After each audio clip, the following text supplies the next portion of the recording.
हरिओम श्रीराम अंबज्ञ। मी अदितिवीरा अमित सिंह तेली, राहणार वाघोटण, उपासना केंद्र वाघोटण। मी बापूंकडे जवळजवळ 20 ते 22 वर्ष येत आहे। तर बापूंकडे आल्यापासूनचं मला वेगवेगळे अनुभव येतच आहेत। तर त्यातील हा एक आत्ता सध्याचाच नवीन आलेला अनुभव आहे मला। मी ऑक्टोबर 2022 मध्ये सी फूड म्हणजे मत्स्य शेतीच्या ट्रेनिंगसाठी आम्हाला जायचं होतं।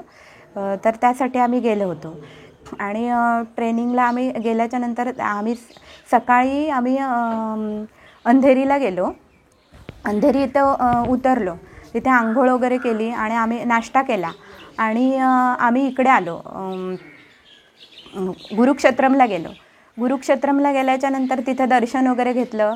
पुन्हा आम्ही आमच्या बॅगा अंधेरीला ठेवलेल्या होत्या, त्यामुळे अंधेरीला पुन्हा आम्ही आलो काकांच्या इथे। आम्ही चहा नाश्ता वगैरे घेतला, जरा थोडा वेळ आराम केलेला आणि मग नंतर पुन्हा आम्ही ट्रेनिंगला म्हणजे ट्रेनिंग होतं आमचं रबाळ्याला, तिकडे जायचं होतं। म्हणून मग आम्ही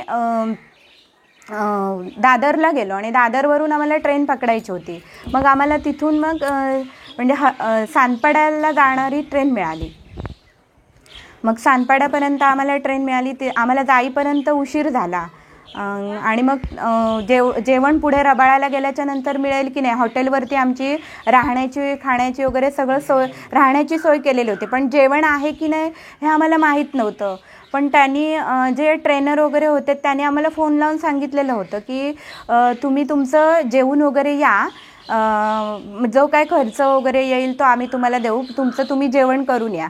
मग आम्ही सानपाड्यापर्यंत ट्रेन मिळाली म्हणून मग सानपाड्याला उतरलो आणि मग तिथेच हॉटेलमध्ये गेलो। हॉटेलमध्ये गेल्याच्या नंतर आम्हाला तिथे हॉटेल पण जवळपास असं मिळेना, चांगलं हॉटेल असं मिळेना, म्हणून मग आम्ही एका हॉटेलमध्ये म्हणजे असं होतं असं साधारण असं, तिथे आम्ही गेलो।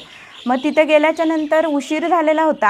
आम्ही त्यांना सांगतोय की आम्हाला शेवटची ट्रेन आहे ती तरी मिळायला पाहिजे, आम्हाला लवकर जेवण, आम्ही नॉनव्हेज मागवलेलं होतं त्यावेळेला। मग ते करेपर्यंत त्यांना पण वेळ गेला फार आणि मग जेवून निघेपर्यंत आम्हाला उशीर झाला। तेव्हा आम्हाला कळलं की ट्रेन पण शेवटची काहीतरी 11:30ची आहे तिथून जाणारी।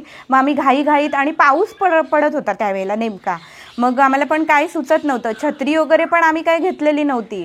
धावत पळत आम्ही हॉटेलमधून म्हणजे स्टेशनला आलो, सानपाडा स्टेशनला, आणि तिथून मग आम्ही ट्रेनसाठी उभं राहिलो। ट्रेनसाठी आधी बराच वेळ उभं होतो, म्हणजे ट्रेनचे जसे डबे येतात त्याप्रमाणे आम्ही उभं होतो। आणि नेमकं काय झालं, त्यावेळेला ट्रेन पण शेवटची होती आणि ट्रेन आल्याच्या नंतर काय झालं, डबे नेमका आम्ही जिथं उभं होतो तिथं फर्स्ट क्लासचा डबा आला आणि फर्स्ट क्लासचा डबा आल्यामुळे माझा त्यावेळेला नेमकाच पायाचा प्रॉब्लेम होता, त्यामुळे मला पण जोरात धावायला असं जमत नव्हतं।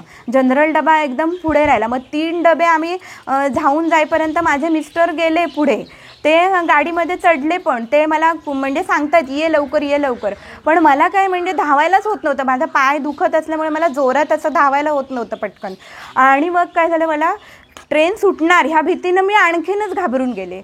मग ट्रेन सुटलीच आणि जवळजवळ सुटली, धावायला लागली। त्या चढत्या ट्रेनमध्ये चढायचं म्हटल्यावर पण माझी एकदम म्हणजे गर्भगळीतच मला व्हायला झालं आणि त्याच्यात पाठीवरती पण बॅगा, आमच्या राहायला म्हणजे रबाळ्याला जायचं होतं, त्यामुळे आमच्या पाठीवरती पण माझ्या पण एक बॅग होती, एक बॅग त्यांच्याकडे होती, एक बॅग माझ्या पाठीवरती होती, त्यामुळे मला आणि जोरात धावायला जमत नव्हतं।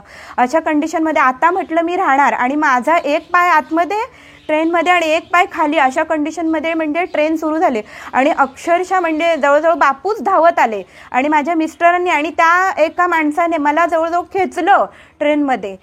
आणि मग मला म्हणजे क्षणभर काय सुचेच ना, ट्रेनमध्ये पण असं डोळे बंद करून असं मी बसले थोडा वेळ, आणि तो समोरचे माणसं होती ती पण मग ओरडायला लागली माझ्या मिस्टरांना, अहो तुम्ही काय, तुम्हाला समजतंय की नाही, तुम्हाला काय कळतंय की नाही, एक ट्रेन चुकली असती, काय एसट्या होत्यात, रिक्षा होत्यात, जर आता केवढा हा मोठा प्रसंग आला होता तुमच्यावरती। आणि अक्षरशः अशा कंडिशनमध्ये म्हणजे बापूनीच त्यावेळेला मला ह्या मोठ्या म्हणजे माझं त्यावेळेचं काय माझं प्रारब्ध होतं ते काय मला माहिती नाही, पण त्या प्रारब्धातून म्हणजे बापूनीच माझी सुटका केली. हरिओम श्रीराम अंबज्ञ।